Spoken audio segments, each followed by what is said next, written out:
Ok, bonjour chers abonnés, chers internautes de partout au besoin d'Abisso.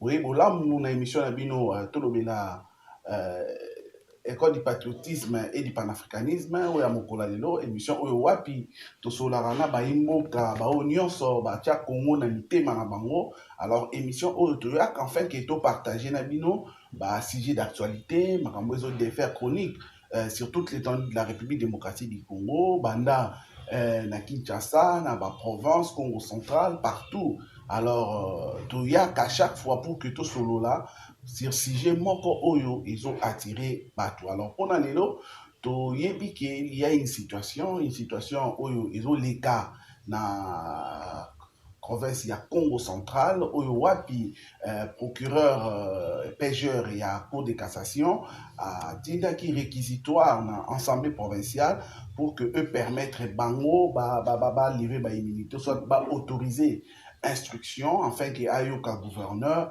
ya province ya Congo central grâce bilolo. Alors émission lelo topesi yango sujet est-ce que Grâce Bilolo a déjà partant, soit est-ce que les carottes sont déjà cuites pour Grâce Bilolo ou pas, parce que toujours qu'à Maramezolo Bama de gauche à droite, mais avant que de Musika, Tokose Nganabino, Baimboka, Tokose Nganabino vraiment, Bo Landabiso attentivement, parce que Tozawana, pour que tu partager Nabino information au main.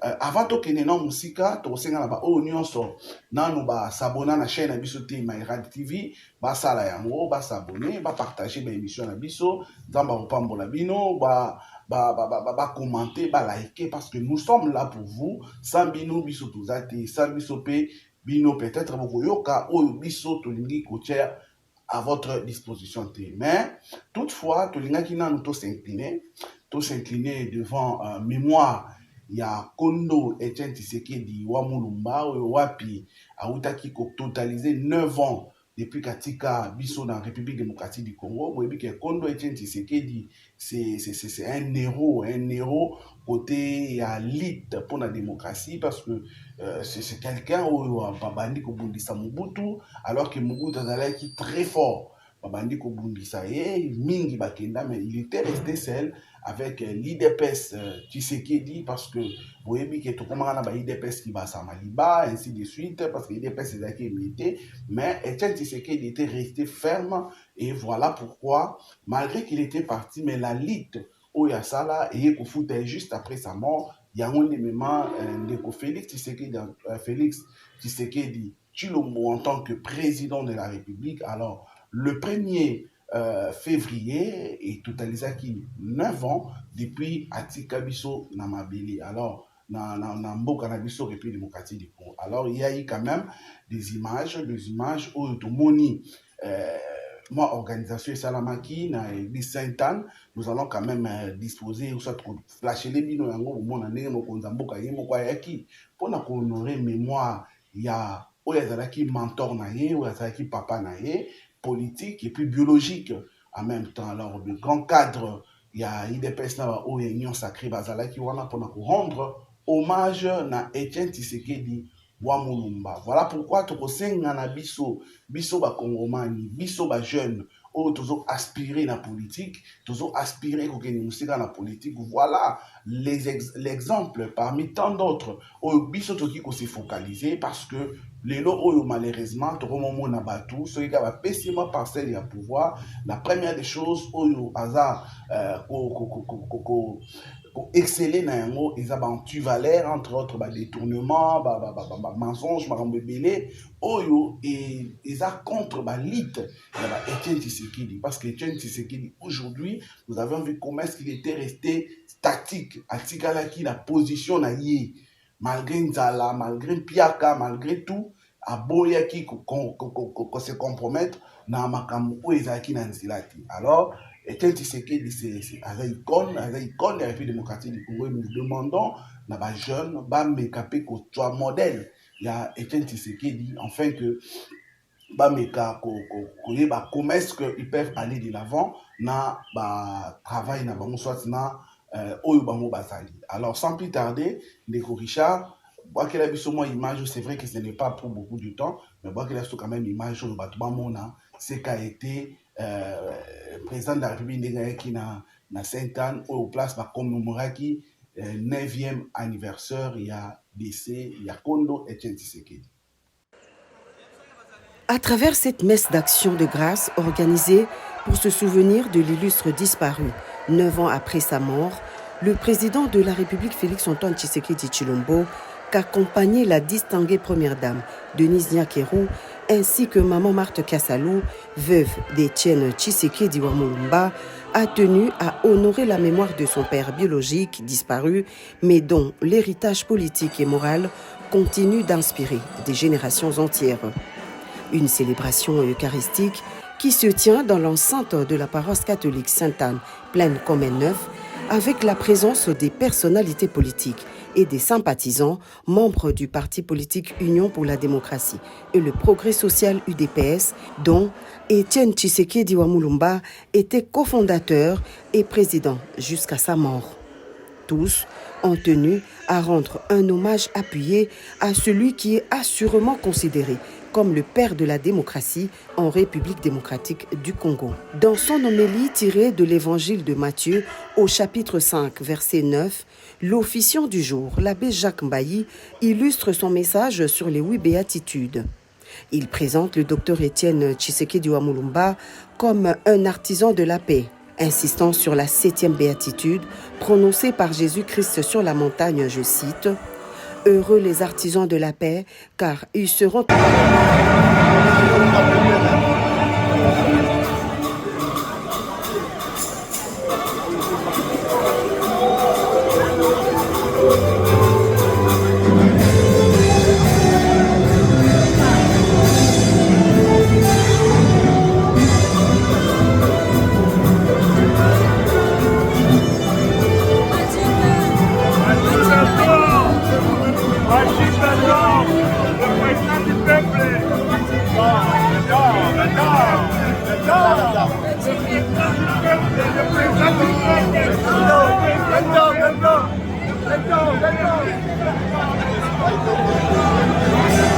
Merci beaucoup, Bandeko. Je suis sûr que vous l'avez dit. Alors, sans plus tarder, toujours tourner directement d'Ap, toujours dans la Kinshasa, toujours ici dans la province. Il y a Congo central, province Europe, et dans la situation politique, mon encore tendue, trop tendue. Pourquoi?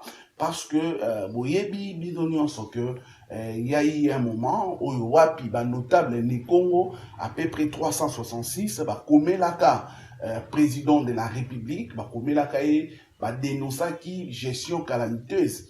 Il y a Ndeko Grace Bilolo. Sinon, bango, Ndeko Grace Bilolo, aza, ko exceller na ba détournement, na ba surfacturation. Ils avaient évoqué vraiment ribambelle, hein. Il y a ba dossier où bango ba qui flou. Voilà pourquoi ils avaient demandé la présidence de la République, ba lukabaya ko auditer, to ba inspecter gestion Ndeko Grace Bilolo. Et cela aussi a été fait parce que vous allez vous souvenir qu'il y a une lettre Oyo, directeur de cabinet, président de la République, à Komelaka IGF.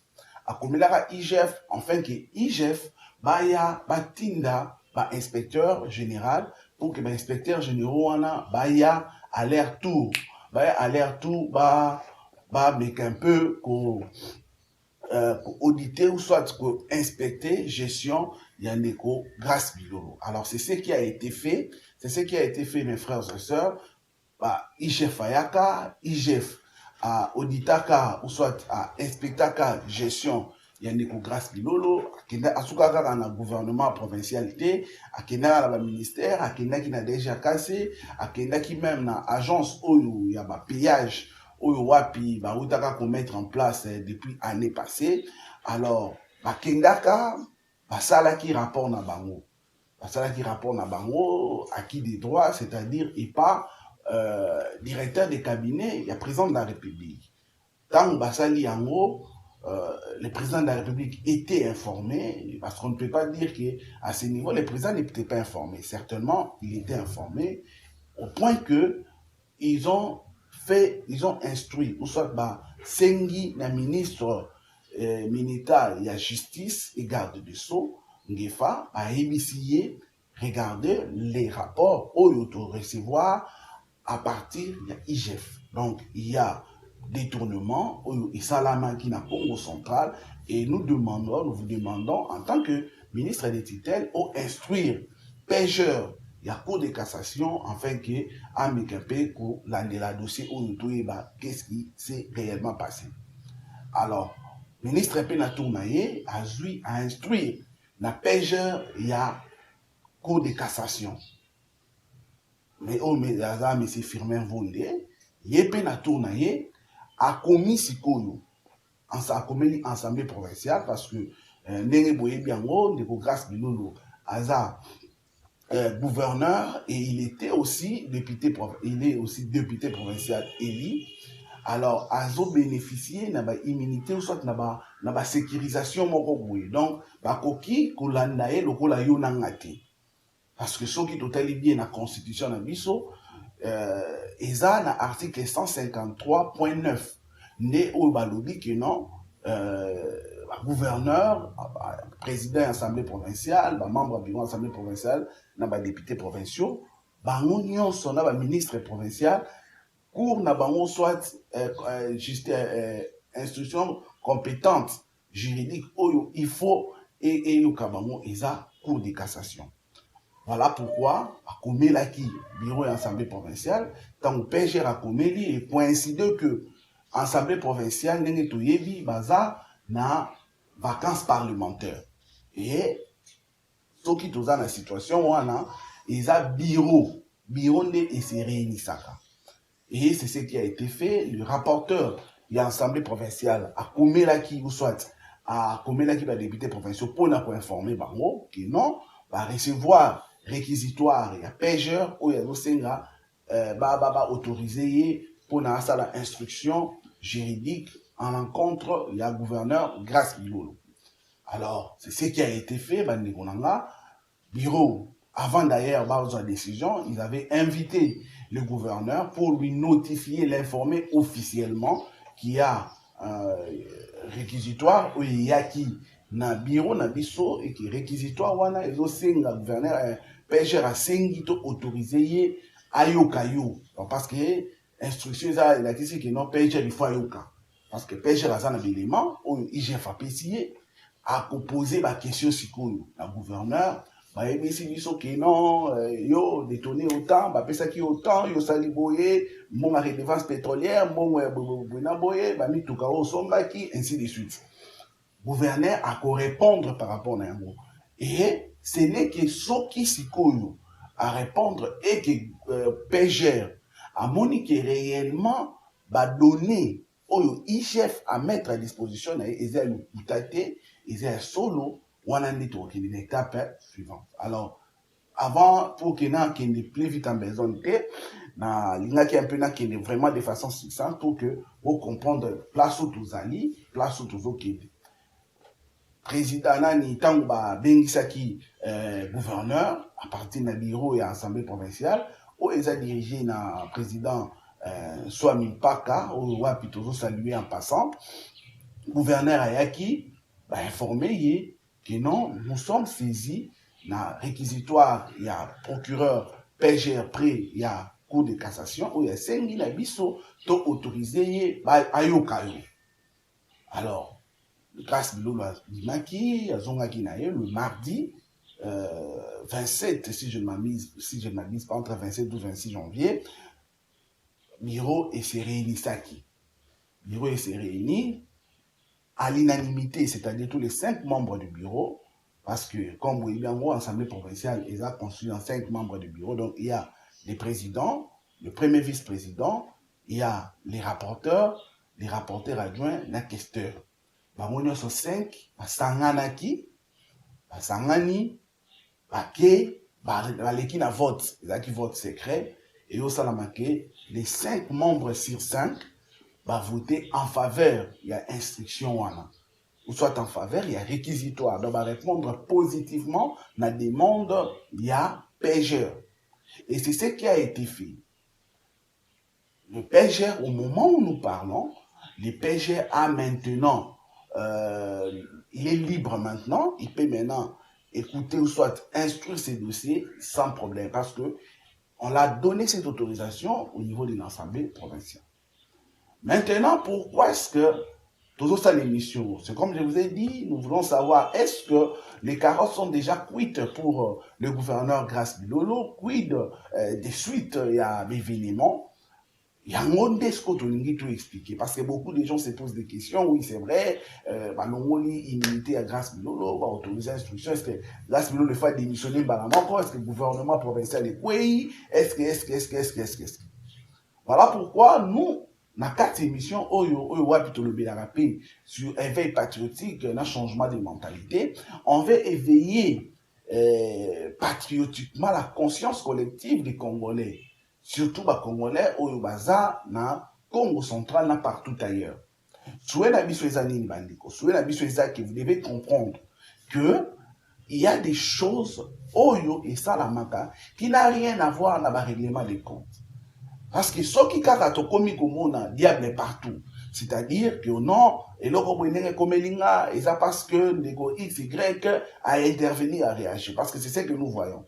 Ils sont en train de nommer, par exemple, l'excellence André Wameso, en disant que c'est lui qui est derrière ces manœuvres. Ils sont en train de nommer beaucoup de gens. Ils sont même partis loin en disant même, Madame la Première ministre Judith Suminwa serait derrière ces dossiers. Alors que, mes frères et sœurs, ce n'est pas ça. Et ça, un motif. Même fois, même la Bible nous dit, parce que moi je suis chrétien, je m'assume, notre Bible, ma Bible me dit que,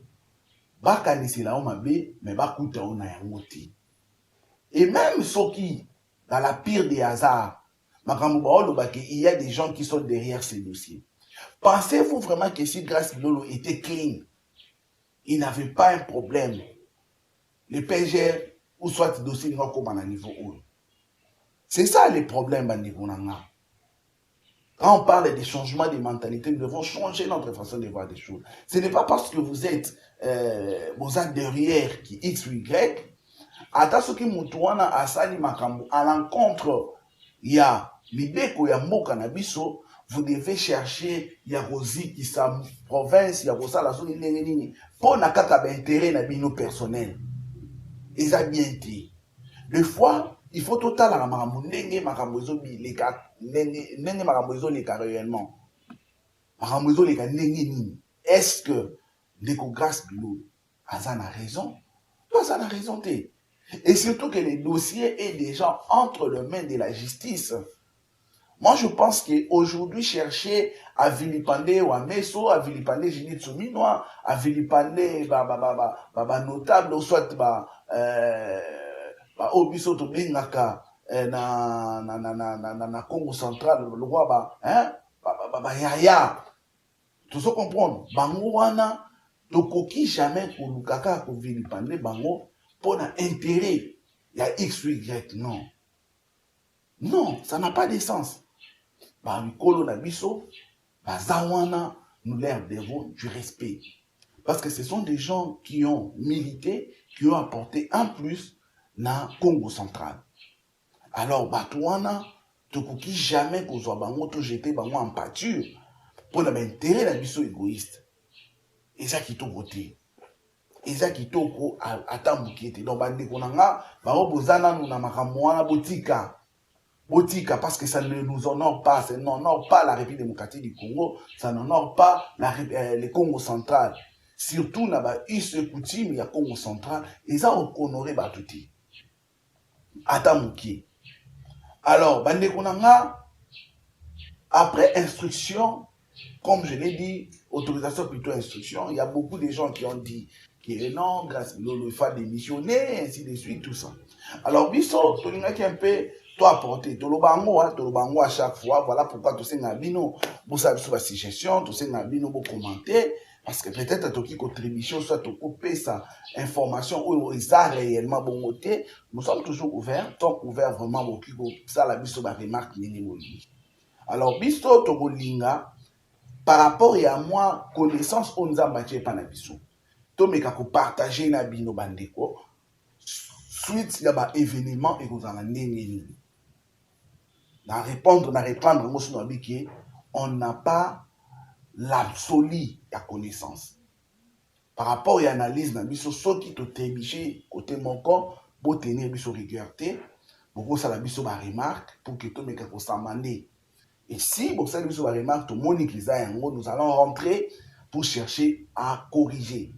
Parce que c'est ça aussi l'honnêteté scientifique. Mais par rapport à biso, tout le monde qui ça la comme analyse, c'est divisé 5 points, ou soit 5 étapes. Il faut les cas dans le dossier, il y a Grâce Bilolo. Première étape, ils ont qui déjà, la ministre ils ont déjà exécuté, soit ils ont déjà, et l'équipe déjà, ils ont qui étape, il y a autorisation et instruction. Ils ont au bureau et assemblée provinciale à Sali, bah, lobby, bah, autoriser pêcheur à Yoka, gouverneur Grâce Bilolo. Après, yango, il y a une deuxième étape. Mais deuxième étape, ils ont dépendre d'un résultat. Il y a première étape. Cela veut dire quoi? Ce n'est que ceux qui remarquer vraiment indice. Il y a culpabilité, soit indice que réellement, Grâce Bilolo Marambo, il y a acquis dans IGF et Zabongo. Après causerie, il y a PGR na excellence Grâce Bilolo. Ce n'est qu'à ce moment-là, il faut que le PGR a fixé le dossier. Or, tant que va fixer le dossier, ou soit amené devant cour de cassation, à cause de la obligé à zonga les sous pour la seconde fois.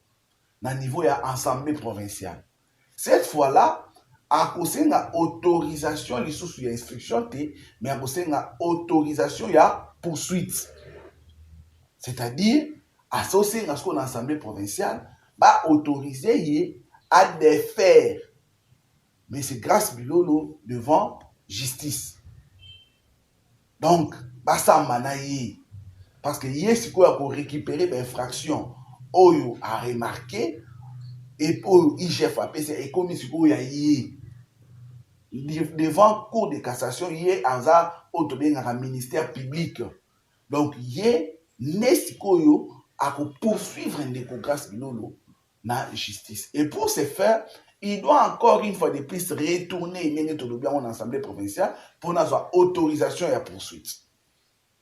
Après autorisation et la poursuite, Nesikoyo, il faut babanda sikoyo kusambisa ye. Et c'est là où maintenant les problèmes se posent. Parce que Batuming Balobi, bon, ceux qui Balobi déjà pas poursuivre parce que tout le monde qui Kayango, Nandeko Constant Moutamba, Ndeko Constant Moutamba, va leva qui va immunité de 2 fois. Première fois, c'est-à-dire pour l'instruction, quand Nene Basali, pour l'excellence Grâce Bilolo. Après, Yango, bah, qui go zonga, les sous deuxième fois, bah, qui go zonga, en disant que il faut pas autoriser ce qu'on va poursuivre. Et dès que, et Salamaki Bongo Ndeko Grâce, Ndeko Constant Moutamba, il n'avait que 48 heures pour à démissionner. À démissionner, enfin que, à préparer au moyen de défense naïe. Parce que il faut se préparer à recocater, à travailler pour tout le rôle de ministre. Au même moment, à préparer défense naïe. Non. Il y a un essai à démissionner, à Kendesiko, à préparer défense naïe, afin que à se justifier, c'est-à-dire soit à acquitter ou encore à condamner. Et ça, presque n'est encore dans les Grâce Bilolo. Mais, pourquoi dans le lobby mais? Parce que dans la constitution, dans biso mobimba, dans moni place où le lobby teki non, ce qui gouverneur va autoriser poursuite dans le niveau assemblée provinciale et qu'il n'a que 48 heures pour démissionner. Nulle part. Nulle part. Il y a un qui se mettre à la disposition. Il y a des internautes, il y a des gens qui biso, batamayele o bazolanda biso. Ce qui peut-être eza na ba loi. Hein? Ba loi oyo elobeli yango. Ba loi organique oyo meki pour expliquer na kawana qu'est-ce qui va se passer. Mais moi, je suis encore au niveau de la constitution parce que na tangata loi organique mon côté sur ma gestion soit commerce ba fonctionnaire na niveau ya ba ETD ba kiko se comporter na kawana. Alors yango boko comprendre nga bo supporter nga na tikala na niveau ya constitution. Na niveau ya constitution na lobby, c'est seulement à l'article 166 oyo wapi ba lobeli ba membre du gouvernement bangonde ceux qui va autoriser poursuite ils n'ont que 48 heures pour déposer leur démission afin que va préparer l'idée. Mais malheureusement na niveau sikoyo il y a ba gouverneur constitution etikali miwe.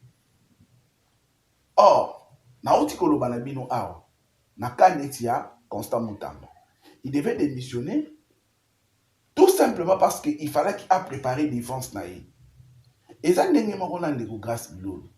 En principe, soki to comme no wanati, mais tout ça na soki parce que dans le bi, ils ont là événement où ils ont senga et salama avant que to koma place au toloba. Voilà pourquoi même dans lobby avant to comme en étape ya mi balé, il ne faut que tous et comme après suite ou soit résultat ou to reçoit na première étape ou ils a instruction il y a poursuite.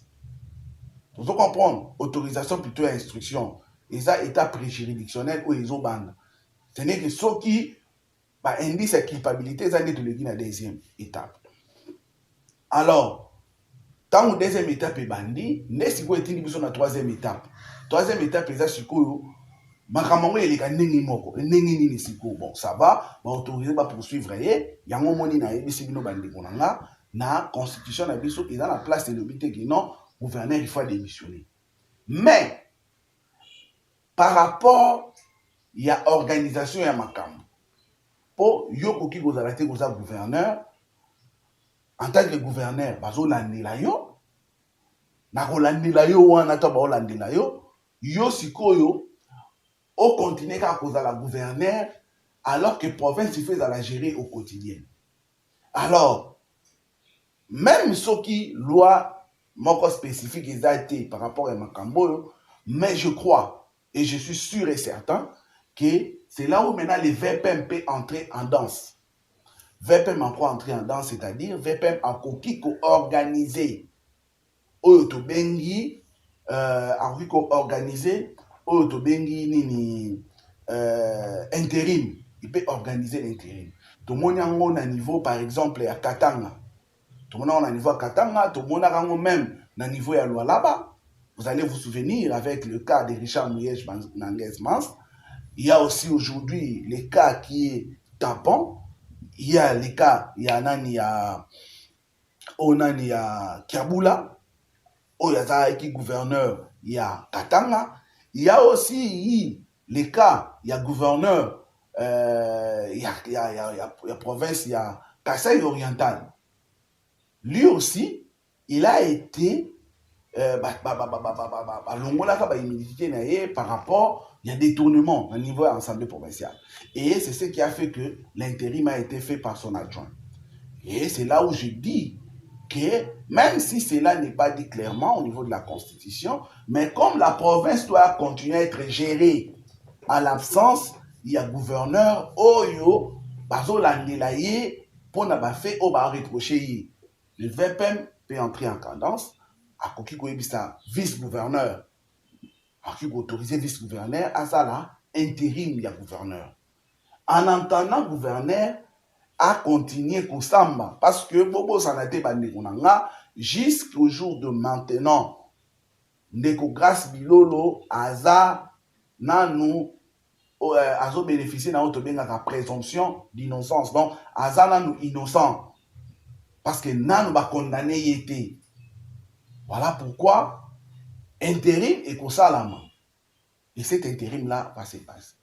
Mais après, ce qui Ndeko Grâce a préparé un moyen de défense qui devant cour constitutionnelle, cour de cassation, basambi, et que procureur, pêcheur, information au yazanango. Parce que Bobo Sanate, pêcheur, il aura aussi le temps de y routine d'aller sur expert naïe. Baya kukota bazo d'information, ba okini na ba banque, marambansi par là, bazo aller sur ba données. Et les pêcheurs aussi. à cause de la témoin entre autres même à toi IGF ou bah qui cause l'inspection ou bah qui enquêter par les cas devant la barre ndeko grâce bilolo pe à cause de la témoin oyo wapi ba koleka pe devant la barre. Ce n'est qu'après confrontation on a les courses code de cassation à se prononcer. Sauf qui, par exemple, a se prononcé en disant que Ndeko Grace Bilolo a détourné réellement, ou soit bah, fait ou bazo reproché et ça vrai. Ce qui va se passer, Ndeko Grace a condamné. Il sera condamné. Mais ce qui a se défendre est que bah, Monique Azana est innocent. Il sera acquitté. Et ce qui a acquitté, à cause de la province de Congo central, à Zongeli Moussala na ye en tant que gouverneur ya Congo central, a continué le mandat na ye normal. Mais ce qui va condamner automatiquement, assemblée provinciale, il faut se saisir na yango. Voilà ce que tu as na cinquième point. Tu as na cinquième point. Et ça, assemblée provinciale, il faut décider si koyo à prononcer d'échéance. Il y a gouverneur, il y a Congo central parce que il est condamné. Un condamné ne peut plus y gérer. Donc, assemblée provinciale, il vous le non, il vous le clairement que le gouverneur Grace Bilolo a déchi n'a pas fonctionné. Les déchis n'a pas fonctionné. Et comme vota qui bango na liste, c'est-à-dire il y a un vice-gouverneur grâce à un gouvernement provincial et yaki gouvernement provincial mobimba il faut et c'est là où on va peut-être organiser l'élection mosusu où il faut ça là à niveau ya Congo central pour na gouverner. Donc c'est ça en principe les événements n'engagent et que se poursuivre. Donc, tout ça là, agiter vraiment, tout le diable partout, mais tout tika, tout ça, confiance dans la justice na biso, tout ça, confiance na PGR, tout ça, confiance na grâce na monsieur Grâce Bilolo, parce que n'engagez bazawana, mutu, azana coin na mais il faut qu'on se défendre. Et quand on va se défendre dans Soukawana, les Sigotozala, na résultat. Yaroyeba, qu'est-ce qui va se passer? Donc, ce qui est vrai, les amants qui ont même pour conclure parce que nous devons chuter. Ce que je peux dire, moi, en tant que Congolais, moi, en tant qu'analyste politique, par rapport à ces dossiers, ce n'est que moni ceux qui vous ont travaillé, vous en attiqué mon corps. Il ne faut pas que ça l'arranger à cache-cache. C'est-à-dire, vous en attiquer. Parce que, situation où il y a beaucoup de gens qui sont en train de condamner l'IDPS en disant que l'IDPS doit être derrière ces dossiers. Mais le problème, c'est quoi? Il y a eu un ticket. L'accord qui a été, même ce qui est Grace Bilolo, Excellence Grace Bilolo, en tant que gouverneur, des fois, il était arrivé même au niveau, dans le monde, on a bénéficié dans Yakala. Il y a que Sangisa, cadre IDPS, il y a Congo Central Mobile. Et leur demander en leur disant, Bola qui s'en a papier, on a signé à Canabino. C'est vrai que pour la IDPS, et Bimara, le rôle manque, il y a respect, manque, il y a considération. Et ça, on doit se le dire. On doit se le dire. Et ça, pour la politique, même yo, quand il est en accord avec une personne, respecte ma clause. Qu'on joue un rôle, il y a pour la certaine chose malin. Que non parce que au commis, baninga ba soutenir yo, quand on a qui nan na place où on a été, on a qui en bon terme na baninga. Mais tant on réussit au commis na place où banda qui kolinga ko koma, au moins est sous intérêt, au moins est sous batu sous wanate. On néglige bango, on se voit bazo représenter le mon côté, tu commences à l'air défier. Et ça qui ton côté. Et ça qui ton côté bandi konanga, ce n'est pas une bonne chose. Il faut éviter ça dans la vie. Il faut être correct. Il faut être honnête. Tozalaki na bino to bondi pour les locaux. Tant que locaux ici, et ça gâteau, non? Qu'on puisse faire ce qu'on appelle partage équitable. Mais regardez maintenant dans la pratique qu'est-ce qui s'est fait. Est-ce que l'IDPS en tant que parti allié au bazo travail, bazo créer qui ticket moko na AVC na Congo central? Est-ce que l'IDPS d'abord tout le monde en tant que parti présidentiel parce que d'abord l'IDPS il faut bénéficier de la double portion de Toluba. Premièrement en tant qu'allié à ticket, deuxièmement en tant que parti présidentiel. Mais dans la pratique, qu'est-ce que nous voyons? L'IDPS est marginalisé. L'IDPS n'est pas respecté. L'IDPS n'est pas pris au sérieux par l'excellence Grace Milolo. Là, on doit se le dire clairement. On doit se le dire clairement. Il n'est pas respecté. Et ça, c'est quelque chose, et ça bien été. Et vous savez bien que chaque parti politique a ses objectifs. Chaque parti politique, objectif naïe Zalara, à concourir pour voir à diriger le plus vite possible. Mais tant qu'il est pas mon que non allié naïe, à respecter l'accord Wanati. Il est dans le droit, il y a raisonner, il peut mettre fin dans l'alliance Wana. Dans l'obité que tu commis déjà Wana. Mais je suis en train de faire mes analyses à moi. Ça n'engage que moi, Franck. Ils ont engagé X, Y, T, ils ont engagé ma Franck.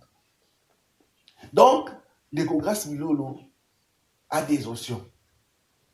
La première des choses, c'est que moi, je pense, ce qui attend dans les pires des hasards, parce que Nene Marambezo décide, mais ils ont moi passé. Il faut tout le bango, ils ont moi passé Ndeko Grace Milolo à s'échapper. La justice parce que après fait ils a pas tapant donc bon yebi ki non marambo alobele na ba koseliété. Mais ceux qui même dans le pire des hasards parce que nene tolobi a bénéficié na présomption d'innocence parce qu'il n'est pas encore condamné. Mais ceux qui après justice dans le pire des hasards et ça la mi ki Ndeko Grace Milolo a quitté. C'est-à-dire reconnaître que nous hasard na fautité. Ndeko Grace Milolo, ce qui a zongi na Congo central, il doit faire ce qu'on appelle la réorganisation des choses.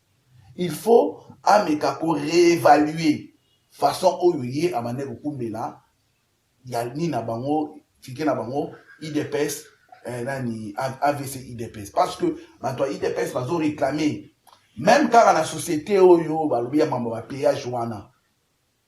Attends la base, la place morote IDPS azana chef de poste.